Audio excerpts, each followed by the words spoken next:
तुंड महाकाय सूर्यकोटि समग्र निर्विघ्नं कुरु मे देव सर्वकार्येषु सर्वदा।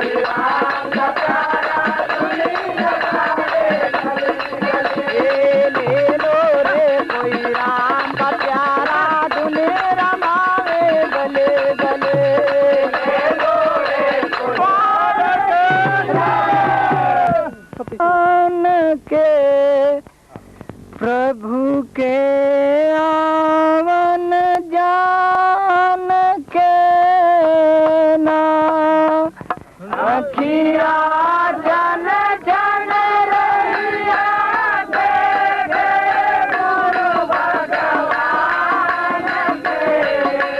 प्रभु के आवन जान के ना जन जन रहिया देखे गुरु भगवान के।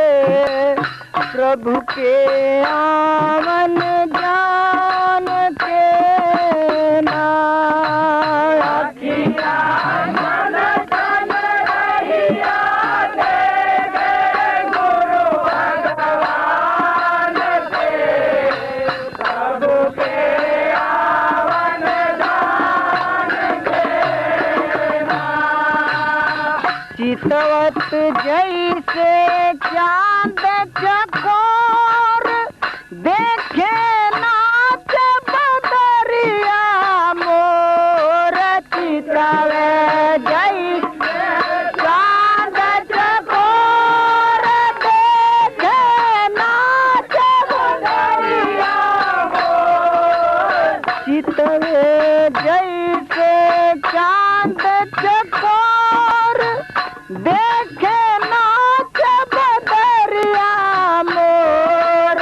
चितवे जैसे चांद चकोर देखे नाच बदरिया मोर। पपिया कुल होके देखे आसमान से। प्रभु के आवन जान के ना पपिया कुल होके देखे आसमान से। प्रभु के आवन जान के ना पपिया कुल होके देखे आसमान के। प्रभु के आवन जान के ना अखिया छन छन रहिया देखे गुरु भगवान के। प्रभु के आवन जान के ना अखिया छन छन रहिया देखे गुरु भगवान के। प्रभु के आवन जान के ना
पाया, रब धरती ते आया, बाणा संतां वाला पाया।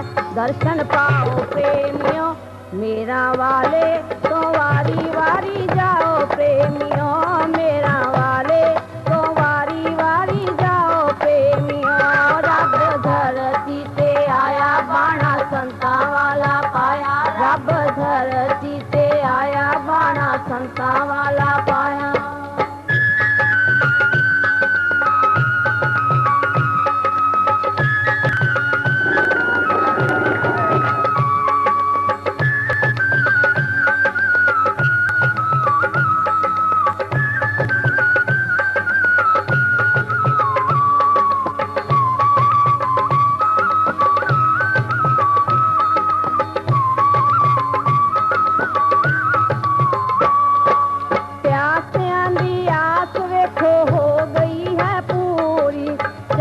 पासे चानन होया जलवा है नूरी, प्यासियां दी आस वेखो हो गई है पूरी, चारों पासे चानन होया जलवा है नूरी।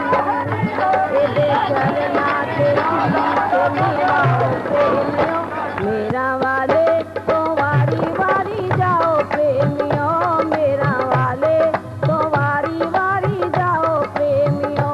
रब धरती से आया, बाणा संतां वाला पाया, रब धरती से आया, बाणा संतां वाला पाया।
तेरा ही सहारा सानू इको तेरी लोड़े, कुछ भी ना मंगदे देवी चरना च थोड़े।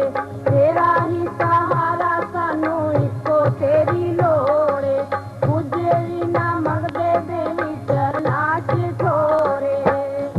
एदी गलियां दी धूली मथे लाओ प्रेमियों मेरा वाले, तो वारी वारी जाओ प्रेमियों मेरा वाले, तो वारी वारी जाओ प्रेमियों।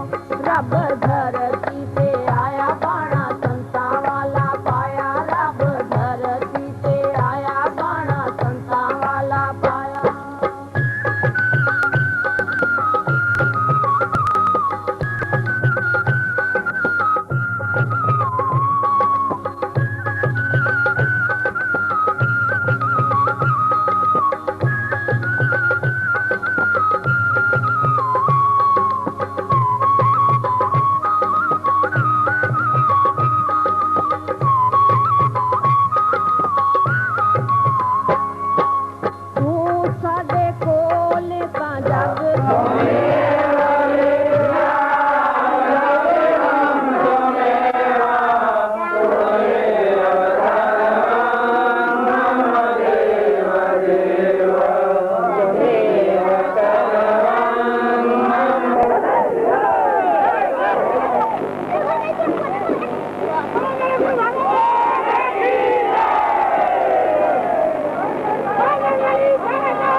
सदगुरु भगवान की जय। सदगुरु भगवान की जय। सदगुरु भगवान की जय।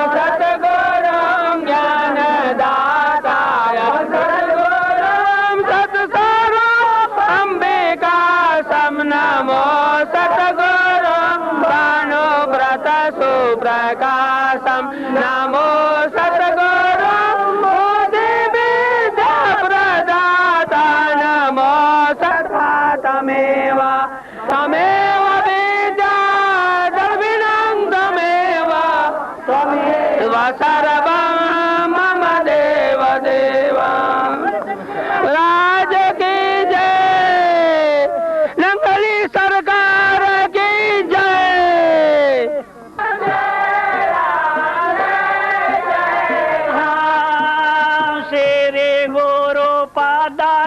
खमाणे गाड़ा जोते तेरे गुरु पादाना खमाणे सुमिरत देव दृष्ट ही होते सुमिरत देव दृष्ट ही होते दलन मोहतम सो सो प्रकाशो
भाग्य जागे हमारे परम आगे, सबकी आँखों के तारे परम आग आ गए, सबकी आँखों के तारे से बातें न बनती यहाँ कुछ भी कहने से बातें न बनती यहाँ। प्रभु को पाने की खुशियाँ मचलती जहाँ प्रभु को पाने की यहाँ। प्रभु को पाने की खुशियाँ मचलती जहाँ प्रभु को पाने की खुशियाँ से भी न्यारे परम आ गए दूर नभ से भी न्यारे परम आ गए। दूर नभ से भी न्यारे परम आ गए दूर नभ से भी न्यारे परम आ गए। सबकी आँखों के तारे परम आ गए सबके आँखों के तारे परम आ गए। एक बार भी बोलिए प्रेम से श्री सद्गुरुदेव भगवान की जय। गाह गाह तारे मोरा घरवा अंगनावा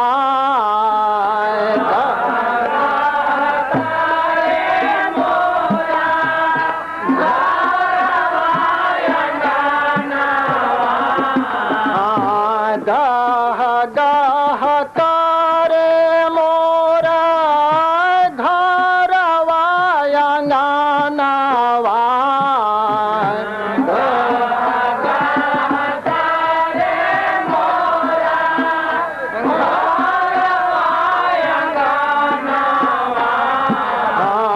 प्रभु जी के देखी देखी इच्छा लगे नया नवा प्रभु जी के देखी देखी लगे नया नवा।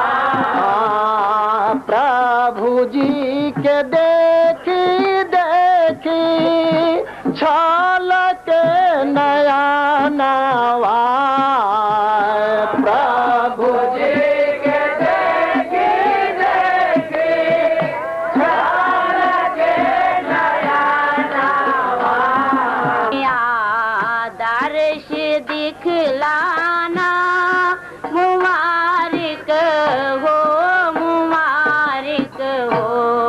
हमें दर्श दिखलाना मुबारक हो मुबारक हो। बड़े भाग्या है आज हमरे जो सतगुरु जी पधारे हैं। बड़ा मुबारक हो मुबारक हो। मेरे गुरुदेव का आना मुबारक हो मुबारक हो। मेरे गुरुदेव का आना मुबारक हो मुबारक हो। बहुत दिन से लगी आशा गुरां जी के दर्श पाने की। बहुत दिन से लगी आगे दर्श पाने की। पूर्ण आशा का हो जाना मुबारक हो मुबारक हो। पूर्ण आशा का हो जाना मुबारक हो मुबारक। दर्शन से सब बल हार जाते हैं। श्री गुरुदेव के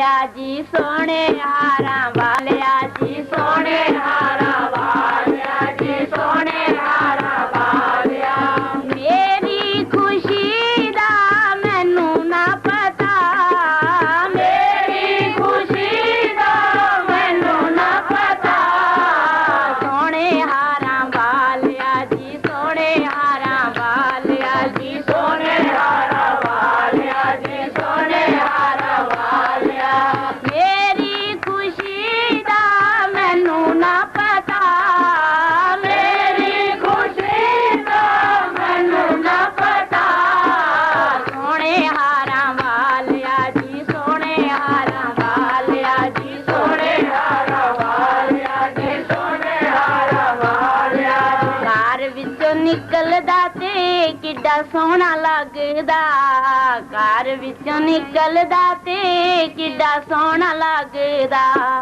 धुप विच सूरज ते चांद निकलदा धुप विच सूरज ते चांद निकलदा हारा नू हटा के जरा मुखड़ा दिखा हारा नू हटा के जरा मुखड़ा दिखा सोने हारा वालिया जी सोने हारा मेरी हारा वालिया जी सोने हारा वालिया मेरी खुशी दा मैनू ना पता मेरी खुशी दा मैनू ना पता सोने हारा वालिया जी सोने हारा जोत नूरानिया जी दुनिया च आई है जोत नूरानिया जी दुनिया च आई है दुनिया बेसमझे नू समझ न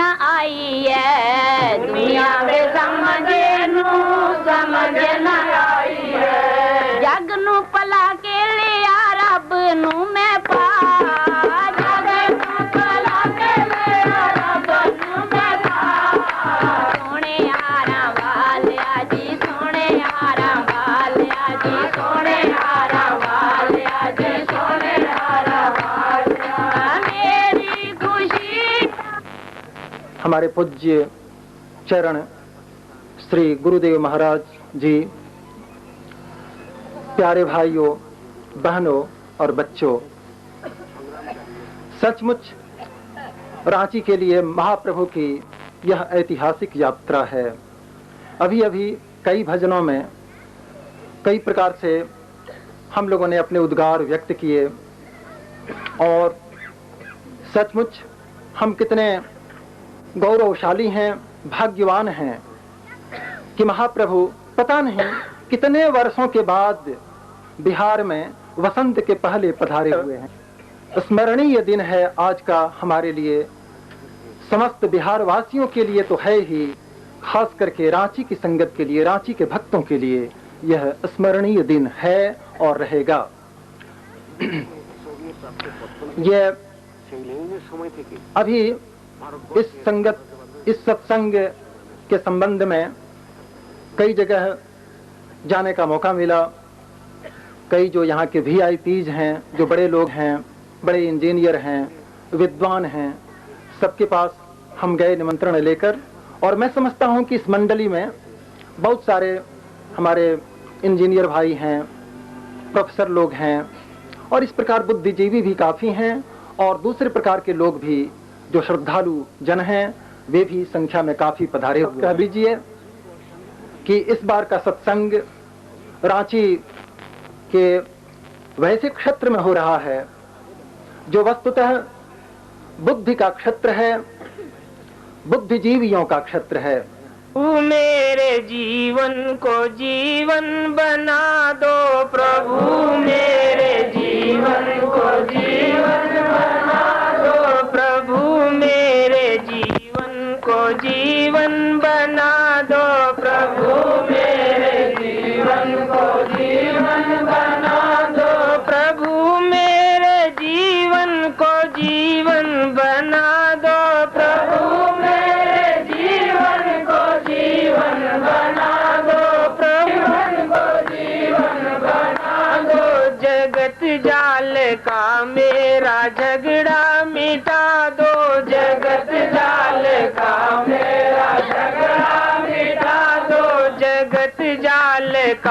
मन से झगड़ा मिटा दो, जगत जाल का मन से झगड़ा मिटा दो, जगत जाल का मेरा झगड़ा मिटा दो, जगत जाल का मेरा झगड़ा मिटा दो। प्रभु मेरे जीवन को जीवन बना दो, प्रभु मेरे जीवन। बहुत पी चुके वासना विष के प्याले, बहुत पी चुके वासना विष के प्याले, बहुत पी चुके वासना विष के प्याले, बहुत पी चुके वासना विष के प्याले। तो अब प्रेम भक्ति का प्याला पिला दो, तो अब प्रेम भक्ति का प्याला पिला दो, तो अब प्रेम भक्ति का प्याला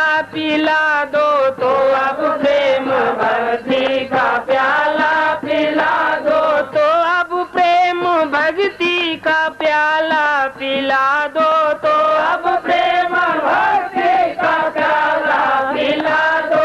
प्रभु मेरे जीवन को जीवन बना दो, प्रभु मेरे जीवन को जीवन बना दो, जगत जाल का मेरा झगड़ा मिटा दो, जगत जाल का मेरा झगड़ा मिटा दो। बनो तुम हमारे, तुम्हारे बने हम, बनो तुम हमारे, तुम्हारे बने हम, बनो तुम हमारे, तुम्हारे बने हम, बनो तुम हमारे, तुम्हारे बने हम। बने जिस तरह ऐसा बानक बना दो, बने जिस तरह, ओ बने जिस तरह ऐसा बानक बना दो, बने जिस तरह ऐसा बानक बना दो। प्रभु मेरे जीवन को जीवन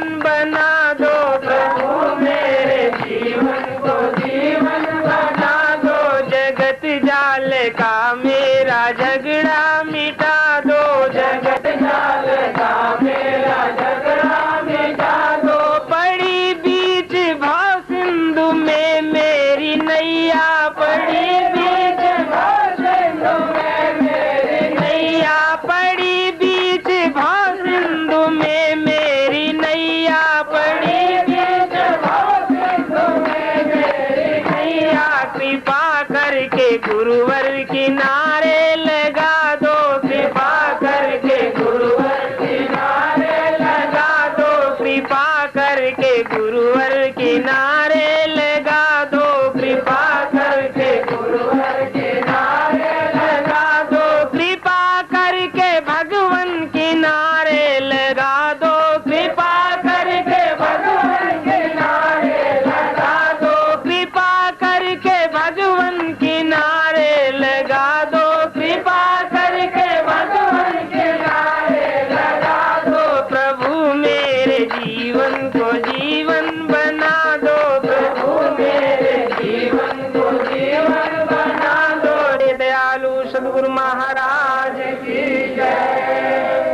सबको सद्गुरु ने समझाया है, जागो और जगाओ, सबको सद्गुरु ने समझाया है, जागो और जगाओ, सबको सद्गुरु ने समझाया है। कर लो सबसे प्यार, जगत में कोई नहीं पराया है, कर लो सबसे प्यार, जगत में कोई नहीं पराया है। सत्य प्रेम की वाणी बोलो, सबका ही सम्मान करो, सत्य प्रेम की वाणी बोलो, सबका ही सम्मान करो। प्रभु का चाहो प्यार अगर तो मिलकर हर गुण गान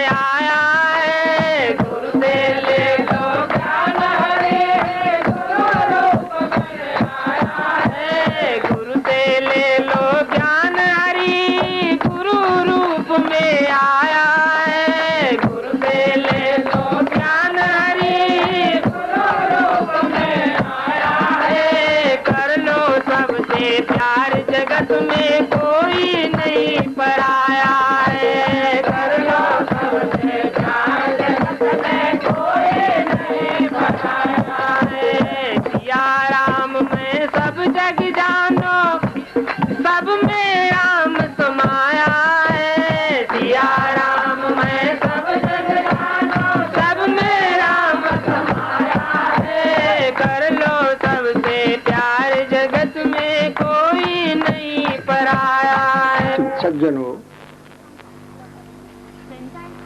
अभी तक आप लोगों के सामने समय के मुताबिक और क्या करने से तुम्हारा हित हो सकता है, इस प्रकार के अनेक भजनों के द्वारा महात्मा और भक्तों ने आपको समझाने की कोशिश की और आप इस इंतजार में बड़े प्रेम से सुनते रहे।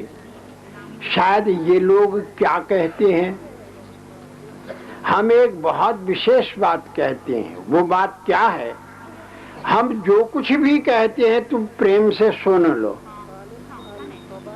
और फिर हमारे कहे हुए को अपने दिल में तोलो। अगर तुम्हारा दिल इस बात की गवाही दे दे कि ये बात ठीक है तो फिर तुम उसको करो। अगर तुम्हारे दिल की गवाही मिलने पर भी तुम करने को तैयार नहीं हो तो इसके माने ये होंगे कि तुम अपने को धोखा दे रहे हो, अपने साथ विश्वासघात कर रहे हो। हमारे संपूर्ण शास्त्र और संपूर्ण महात्मा लोग या संपूर्ण मजहब के महान पुरुष सब ने एक ही बात कही कि मानव जीवन जो है वो सत्य की प्राप्ति के लिए है, अखंड सुख की प्राप्ति के लिए है, और जो मानव होकर के इस रास्ते को नहीं अपनाता वो मानव के रूप में ही पशु है। अब हम तुमसे ये नहीं कहते कि तुम संसार के कार्य छोड़ दो। बहुत पुरुषार्थ से, बड़े लगन से तुम संसार का कार्य करो। जितनी भी तुम संसार में तरक्की कर सकते हो वो बहुत अच्छी है, उतनी ही ज्यादा करो, कोई तुम्हें नहीं रोकता, कुछ उसमें हम बाधा नहीं डालते। हाँ, एक बात तुम्हें ये कहते हैं कि ये सारे विश्व का, ये सनातन धर्म वाले या और अनेक प्रकार के धर्म वाले लोग ये कहते हैं कि ईश्वर एक है। नास्तिकों के लिए बात नहीं कर रहे हैं हम। जो ईश्वर के अस्तित्व में विश्वास नहीं करता उसको शास्त्र नास्तिक कहता है। सत्संग और शास्त्र नास्तिकों के लिए नहीं होता, वो तो आस्तिक बुद्धि वालों के लिए होता है। आस्तिक बुद्धि हम उसको मानते हैं जो ईश्वर के अस्तित्व में विश्वास करता है, वो ये मानता है कि ईश्वर है। जो ऐसे लोग हैं कि वो कहते हैं हम मानते ही नहीं। ठीक है, तुम नहीं मानते, न मानो, मानते तो हो, लेकिन तुम जिद आखिर कोई चीज है जिसे तुम नहीं मानते। तुम कहते हो हम उसको नहीं मानते, तुम पहले उसके अस्तित्व को कायम कर रहे हो, फिर कह रहे हो हम नहीं मानते, तो तुम तो मानने वाले हो। हमारी दृष्टि में इस सारे ब्रह्मांड का वो ईश्वर जो है, वो सत्य जो है वो एक है, 2, 4, 10, 20, 50 नहीं है। अगर वो भी इस तरह होते तो आज तक उनमें भी कई पार्टियां, कई झगड़े, कई बातें शुरू होती। ये जो दुनिया में अनेक मत बन गए, ये तो हमारे तुम्हारे बनाए हुए हैं, ये भगवान के बनाए हुए नहीं है। इन मतों में क्या है? जैसे कि हम लोग, हर सूबे वालों की भाषा अलग है, लिपि अलग है, उनकी लेखनी की बात अलग है, लेकिन शब्द हर सूबे का एक है। उस शब्द को पकड़ने के लिए हर सूबे के लोगों ने अलग अलग भाषा का प्रयोग किया हुआ है, अलग अलग बोली का प्रयोग किया है, लिपि बनाई है। और वो लिपि जो है उसका उच्चारण जो शब्द है वो एक है, मगर वो लिपि इसलिए बनाई गई है उसके आधार से हम उस निर्गुण शब्द को पकड़ सकते हैं, उस सत्य को पकड़ सकते हैं। इस वास्ते लिपि बनाई गई। हिंदी वाले कहते हैं ओ ऐसा होता है, उर्दू वाले कहते हैं ऐसा होता है, अंग्रेजी वाले कहते हैं ऐसा होता है, बंगाली कहते हैं ऐसा होता है, मद्रासी कहते हैं ऐसा होता है। तो ये उन्होंने अपने संकेत जो बनाए हुए हैं, ये तो सिर्फ अपने जानने के लिए बनाए हुए।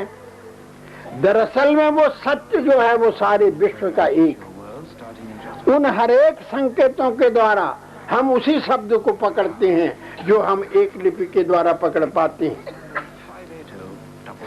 तो ईश्वर को भी हम लोग उस एक ही के द्वारा बनाए, ये आधुनिक जमाने के लोगों के द्वारा बनाए नहीं। क्योंकि आधुनिक लोग जो होते हैं वो स्वार्थ परायण होकर के अपने स्वार्थ के लिए किसी बात को घड़ा करते हैं। और त्रिकालज्ञ ऋषि लोग जो थे, उन्होंने जो बातें कही हैं वो हम सबके हित के लिए कही हैं। उनकी बातें हम सबको मान्य होनी चाहिए। और ये जितने मजहब हैं, इनके जो आदि महापुरुष हुए वो जरूर सत्य थे। हम उन सब महापुरुषों की इज्जत करते हैं, हम किसी महापुरुष के खिलाफ नहीं बोलते। हम उन सब की इज्जत करते हुए हम ये मानते हैं कि उन महापुरुषों ने हमको रास्ता दिखाया कि तुम इधर से चलो, तुम इधर से चलो, तुम इधर से चलो। क्यों वो अलग अलग रास्ते बताए, इसका कारण क्या हुआ? कारण ये हुआ, जमाने में समय के मुताबिक व्यवहार बदलता गया और उस व्यवहार के बदल जाने से लोग पुरानी बातों को गलत समझते गए और नवी नवी बात अपनाते चले गए। आज भी तुम अपने जमाने में ये देख रहे होगे कि जब नवी चीज का कोई इजाद होता है तो दुनिया उसकी तरफ ज्यादा आकर्षित होती है। और वो नवी पुरानी कुछ नहीं है, सब वो एक, वो जो सत्य के लिए है वो एक ही है। हम एक चोटी पर पहुंचना चाहते हैं, लेकिन उस चोटी में पहुंचने के लिए अनेक रास्ते, इधर से भी, इधर से भी, इधर से भी। इन सब रास्तों का मतलब है उस चोटी पर पहुंचना। और चोटी में पहुंच के ये सब एक ही हो जाता है। इसी तरह वो सत्य और ईश्वर जो है वो सारे विश्व के लिए वहां पहुंचने पर एक हो जाता है। लेकिन जब तक हम वहां नहीं पहुंचे तब तक के लिए हमें अलग अलग रास्ते अपनाने पड़ते हैं। क्योंकि बेल जो है बगैर आधार के नहीं चढ़ सकती। हम स्वयं सर्वगुण हैं, हम स्वयं शरीरधारी हैं, रूपवान हैं और लोहे से ही लोहा कटता है। तो हम सरगुण शरीरधारी जितने हैं, सरगुण स्वरूप को ही प्रतीक मान करके उसकी उपासना करेंगे तो हम उस सत्य तक पहुंच पाएंगे। अगर हम प्रतीक उपासना को खंडन करते हैं तो हम नहीं पहुंच सकते। बाकी जबा नहीं, जबा खर्च कितना ही कर लो, कह दोगे, लेकिन तुम्हारी स्थिति वो नहीं होगी, तुम्हारा मन वैसा नहीं बनेगा, तुम उस चीज को उस तरह से तुम शांति और सुख का अनुभव नहीं कर सकोगी। और तुमको रास्ते पर चलाने के लिए महापुरुषों ने ये अनेक मार्ग बनाए। महापुरुषों के द्वारा जो बात बताई गई है, जो बात कही गई है, हम उसको ठीक मानते हैं, वो सत्य है। वो किसी महापुरुष की हम गलत नहीं मानते।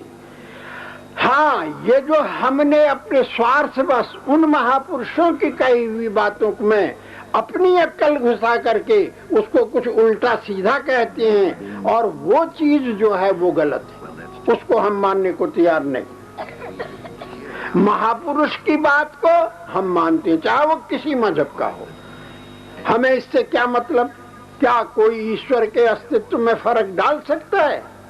कोई कहता मैं नहीं मानता, न मान, तेरे न मानने से क्या बिगड़ जाएगा? तू मान ही लेगा तो क्या मिल जाएगा? ऐसे जो कहते हैं हम नहीं मानते, ऐसे बहुत दुनिया में होते हैं। एक दफा फरौन भी हुआ था, उसने कहा हम ईश्वर के अस्तित्व को नहीं मानते। कहाँ है वो ईश्वर? हमारे सामने लाओ। वो कोई भैंस था जो सामने लाता? या कोई बकरा था जो सामने बांट दिया जाता? बात करते हैं कि हम जो चीज देखी नहीं उसको नहीं मानते। हम कहते हैं कैसे तुम बात करो, तुम्हारी शब्द में ताकत ही कहाँ बनाने की। हम पूछते हैं कि तुमने शहद खाया है और तुमसे पूछते हैं शहद बताओ क्या है। आप बता सकते हैं? आप चाहे कोई भी डिग्री पढ़े हो, तुम्हारी डिग्रियों से उसका जवाब नहीं दिया जा सकता है। आप ये नहीं बता सकते हैं कि शहद का स्वाद क्या था। आप ज्यादा से ज्यादा ये कह सकते हैं कि मीठा था। मीठी तो हजारों चीजें होती हैं। अगर हम पूछें क्या बर्फी जैसा था, हम पूछें क्या लड्डू जैसा था, तो तुम कहो हाँ, तब तो वो बर्फी लड्डू हो गया, शहद तो न रहा। शहद के स्वाद को व्यक्त करने के लिए कोई मिसाल नहीं दी जा सकती है, वो लामिसाल है, उसकी कोई मिसाल नहीं। जब शहद के स्वाद को व्यक्त करने के लिए कोई मिसाल नहीं पेश की जा सकती है, तो ईश्वर के अस्तित्व को, ईश्वर को पेश करने के लिए क्या मिसाल दी जा सकती है बताओ? ये तो तुम्हारा अपनी मनमाना बात है, जो कर लो। अच्छा है दिल के बहलाने को, तुम्हारा भी ख्याल अच्छा है। जरा बूढ़े हो जाओ, कुछ समय गुजार दो, जब शरीर में वो रोग आएंगे, जब वो तुम्हारे प्रारब्ध कर्म खत्म होंगे, तो आप ही पता लग जाएगा। हम नहीं मानते, कहने वाले भी मानने लगेंगे। तो खैर, मुझे इस वक्त तुम्हारे इन झगड़ों में नहीं जाना है। मैं तो तुम्हारे सामने एक सीधी सी बात रखता हूं। मैंने ये कहा कि वो ईश्वर सारे विश्व का एक है। उसके प्राप्त करने के लिए महापुरुषों के द्वारा हजारों मार्ग बनाए गए हैं, और वो मार्ग उस लोगों की परिस्थिति को देख करके बनाए गए हैं, क्योंकि वो उस पर चल सकते हैं। ऐसी बात तो हम कह सकते हैं कि जिस पर कोई चल ही न सके। अब हम तुम्हें कह दें भाई तुम बूढ़े हो गए हो, तुम्हारे बदन के अंग प्रत्यंग ढीले हो गए, दर्द करते हैं, हीरे का कुस्सा बना के खाओ, क्या तुम खा सकते हो? पहले तो तुम में से 100 में 95% हीरा खरीदेंगे ही नहीं। खरीद भी लेंगे तो फिर कुस्सा बनाने का ढंग ही किसी को नहीं आता। फिर कुस्ता बन भी जाए तो तुम उसका ठीक तरह से उपयोग ही नहीं कर सकोगे। बात तो सत्य है, वो चरक निघंटु आदि बड़े बड़े ग्रंथों में लिखा है, और ठीक है, हम उसको गलत नहीं मान, मगर वो हम तो नहीं कर सकते। शास्त्रों में तो लिखा है अश्वमेध यज्ञ करो तो तुम इंद्र बन जाओ, मगर हम तो अश्वमेध यज्ञ क्या करें, घर का ही लोगों का यज्ञ पूरा नहीं कर पाती। अब हम अश्वमेध यज्ञ की बात करें तो उससे हम कैसे पूरे पड़ेंगे? तो हम ऐसी बात नहीं कहते कि जिसे तुम नहीं कर सकते, हम तो वो बात कहते जिसे तुम कर सकते हो, और जो तुम्हारे शास्त्र सम्मत है, जिसे तुम निभा सकोगे, वो बात कहते हैं। तुम्हारे मन को मना देंगे कि ये ठीक है, तुम कर सकता है, और फिर भी तू न कर तो ये तेरी जबरदस्ती है। अब कोई जट था, किसी पंडित के पास चला गया, समझे, गांव वालों ने बोला रे बेवकूफ जट, तू क्या बोलेगा, पंडित जी से बात क्या करेगा? अरे कहता मैं 2 मिनट में चुप करा दूंगा। कहा कैसे? कहा पंडित कुछ भी कहे मैं ना करूंगा। वो सारे पोथे बग के सुना देवे, मैंने कहना मैं नहीं मानता, बस खत्म। आखिर मेरी जीत, पंडित जी की हार। ना, तो इसका जवाब नहीं होता है। खैर, इस झगड़े में मत पड़ो, तुम सीधे रास्ते को अपनाओ। तुम, भगवान ने तुमको इस संसार में भेजा है, इस संसार में तुम अशरफुल मखलूकात बना के भेजे गए हो, तुम 84 लाख योनियों के बादशाह बना के भेजे गए हो। तुम्हारे को एक विशेष चीज मिली हुई है भगवान की तरफ से, वो निधि के रूप में, वो तुम्हारी बुद्धि है। उस बुद्धि के द्वारा तुम मायावी सब पदार्थों का ज्ञान कर सकते हो। जितना तुम्हें हो चुका इससे भी और आगे तुम जा सकते हो, इससे भी और सूक्ष्म बातों को प्राप्त कर सकते हो, लेकिन तुम अपनी बुद्धि से ईश्वर को नहीं जान सकते। तुम्हारी बुद्धि के अंदर वो चीज ऐसे आने की, हाँ कहा, जब कर्म करते करते शुभ कर्मों के द्वारा तुम्हारी बुद्धि जहां पर स्थगित हो जाएगी, रुक जाएगी, उसके आगे ईश्वर का पाठ शुरू होगा। और बुद्धि को इतना शुद्ध बनाने तक के लिए ये सब मार्ग हैं। दुनिया के जितने मत हैं, जितने मतांतर है, जो कुछ हम कर रहे हैं, जो कुछ हो रहा है, ये सब सिर्फ उस मन की अंतःकरण की शुद्धि के लिए है। करते हैं हम, कोई किसी लाइन से करता है, कोई किसी लाइन से करता है, कोई किसी लाइन से करता है। हमें किसी की लाइन पर कोई इतराज नहीं, लेकिन हम एक बात जरूर कहते हैं, तुम जो कुछ कर्म कहते करते हो, शास्त्र तुम्हारा तुमको ये इजाजत देता है, शास्त्र विहित कर्मों को करो। शास्त्र ने जिन कर्मों को करने के लिए तुम्हें मना किया है, उन कर्मों का त्याग करो, और जिस कर्म को करने के लिए कहा है उस कर्म को करो। क्यों कहा ऐसा? इसलिए कि वो निष्काम भाव से करोगे तो तुम्हारा अंतःकरण शुद्ध हो। अगर सकाम भाव से करोगे तो अंतःकरण शुद्ध नहीं होगा, तुम्हारे संसार की इच्छाओं की पूर्ति होगी और कुछ नहीं होगा। तो तुम्हारी जो इच्छा है वो सब संसार की इच्छा है। महात्मा लोगों ने तो साफ ही कहा है, समझे, कि ये खाली पढ़ लेने से, खाली किताबों का अनुभव करने से तो बुद्धि में तुम्हारी वो बात नहीं, काम क्रोध मद लोभ की, और जब लग मन में खान, और तब लग पंडित मूर्खा, तो दोनों एक समान। जब तक तुम्हारे हृदय में काम की भावना बनी हुई है, क्रोध की भावना है, लोभ की भावना है, अहम भाव की भावना है, तुम्हारे अंदर ये दुर्गुण जब तक मौजूद हैं, चाहे तुम चारों वेद भी पढ़े हो तो तुम मूर्ख हो। क्योंकि शास्त्रों में कहा है, चारों वेद पढ़ गया रहा ऊत का ऊत, अरे काढ़नी सी बिल्ली और बाढ़ लिया ऊंट। अगर बिल्ली कुएं में गिर जाए तो टांग पकड़ के कोई भी उठा देगा, अगर ऊंट गिर जाए तो क्या होगा? अब तो काट के ही निकालना पड़ेगा। तो जिसको अपनी पढ़ाई का ये अभिमान हो गया है, और वो तो काट के ही निकलेगा, ऐसे नहीं निकलेगा। और वो विद्वत्ता का अभिमान जो है तुम्हें ईश्वर तक पहुंचने नहीं देगा। तुम रावण से ज्यादा विद्वान नहीं हो, तुमने रावण से कोई ज्यादा विशेष काम नहीं किए है। रावण की बुद्धि तमोगुण हो जाने से भगवान के प्रत्यक्ष होते हुए वो भगवान को नहीं समझ सकता है। तो तुम हमारी क्या गिनती है? सिर्फ हाँ, हम तर्क के द्वारा एक दूसरे की लाइन को काट सकते हैं। कोई कहता मूर्ति पूजा नहीं करते, ये फजूल है, ये पत्थर पूजा, जड़ पूजा, इससे क्या होता है? कोई कहता हम उसकी पूजा करते हैं। तो हम कहते हैं कि तुम कहते ही तो हो और करते हो सब। स्वामी विवेकानंद जी महाराज हैदराबाद गए हुए थे, वहां के वो बहुत बड़े जो थे अफसर, उन्होंने कहा स्वामी जी आपकी बातें हमें तो बहुत पसंद आई, मगर एक बात हमें पसंद नहीं आ कि आप मूर्ति पूजा को क्यों इतना सिद्ध करते हैं।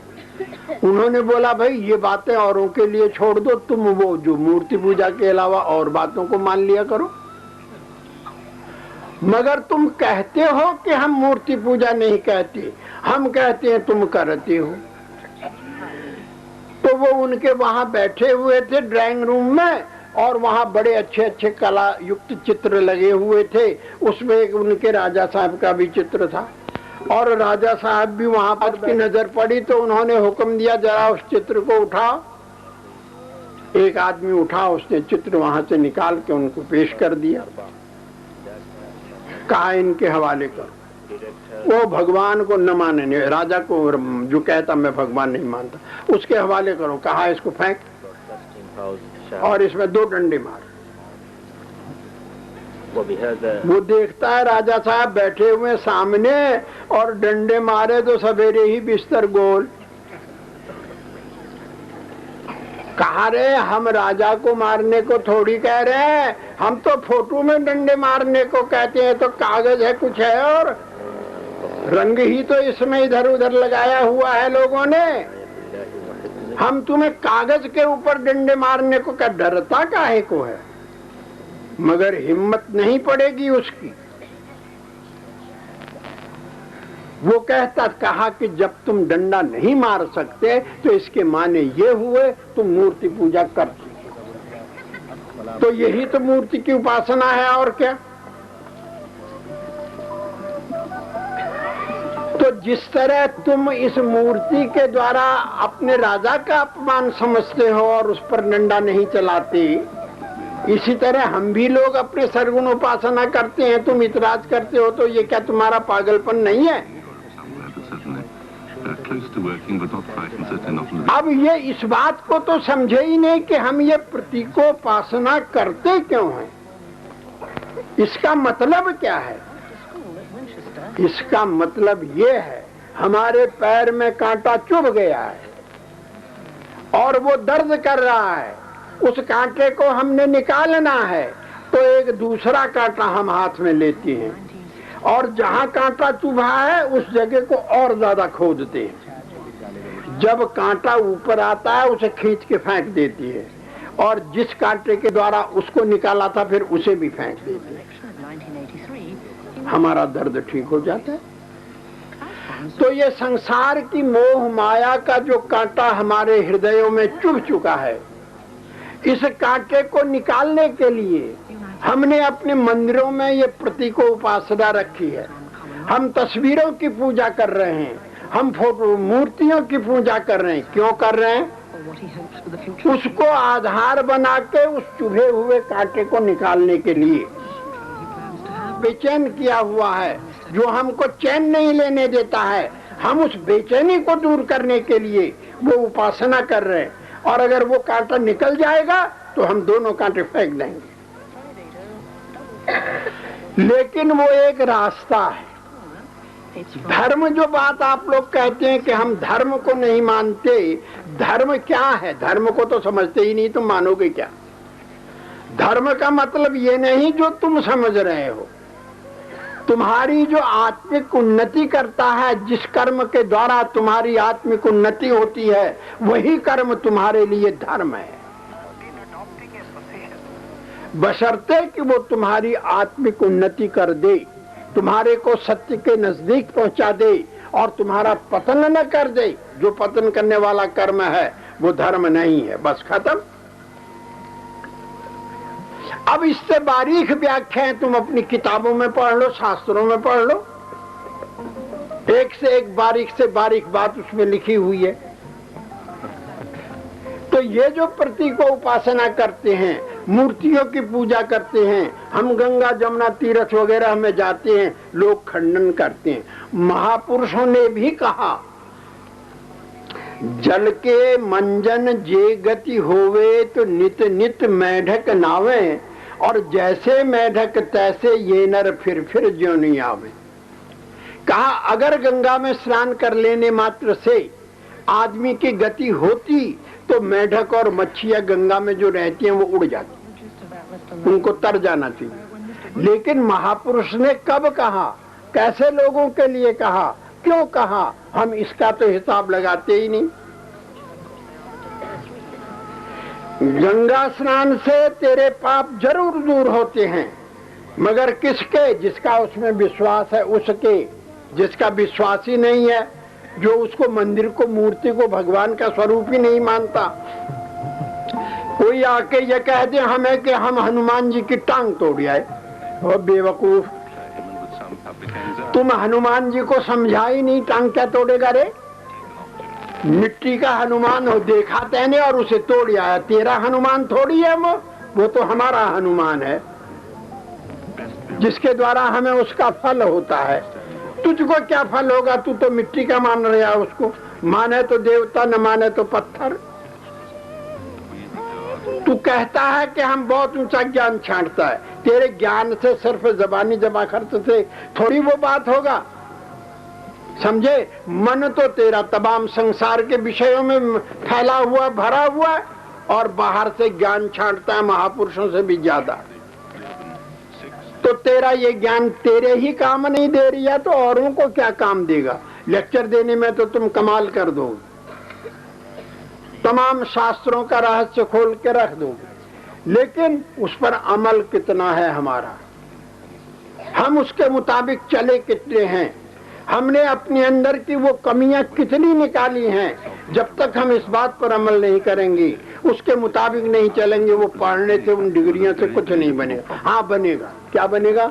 10,000 की तनख्वाह वाला नौकर हो जाएगा, संसार के बहुत आलीशान बिल्डिंग बना लेगा, हवाई जहाज और हेलीकॉप्टर कारें खरीद लेगा, लेकिन हवाई जहाज हेलीकॉप्टर कारें तेरी भगवान के पास नहीं जाती, वो तेरे संसार में रहती है। अगर तू ये कहता है कि हम तो चले जाएंगे आसमान में, तो आसमान में चले जाना भी कोई इतनी बड़ी बात नहीं। तू ये सारे ब्रह्मांड के नक्षत्रों में घूम गया तो क्या हो जाएगा? तो क्या तुझे शांति और सुख मिल जाएगा? बहुत सारे लोग अभी गए हैं चंद्रलोक में, वो चंद्रलोक हो आए हैं, क्या उनका दिल शांत हो गया? क्या उनको आनंद की प्राप्ति हो गई? दुनिया में हा हा वंश मोर हो गया, और क्या हुआ है? उनको जाके मिल करके देखो, क्या उनके हृदय को वक्त शांति है? अब उनके हृदय में कोई इच्छा नहीं है। अरे जब तक तेरे हृदय में इच्छा है तब तक तू शांत हो नहीं सकता। इच्छाएं खत्म हो जाएं तो शांत होगा। क्या मैं पूछता हूँ उनकी इच्छाएं खत्म हो गई तो कहाँ से मिलेगा? भगवान शंकराचार्य से किसी ने पूछा कि महाराज दुनिया में सबसे बड़ा दुखी कौन है? उन्होंने बोला जिसके दिल में जितना ज्यादा इच्छा है वो उतना बड़ा दुखी है। कहा सुखी कौन है? कहा जिसके दिल में कोई इच्छा नहीं, जो इच्छाओं से रहित हो चुका है वो पूर्ण सुखी है। और इच्छा ही तो तुझे दुख देने वाली चीज है, और तेरी इच्छाओं को काटने के लिए ही तो ये सारा धर्म का और ये मजहबों का और ये फलाना नाम ठीक है, ये नाम ठीक है, वो करो, ये जप करो, वो जप करो बताया जाता है। हम कोई तुम्हें नई चीज तो बताते ही नहीं, हम तुम्हें कोई नई बात नहीं सिखाते, हमारा कोई नया मजहब नहीं है, हम कोई नई बात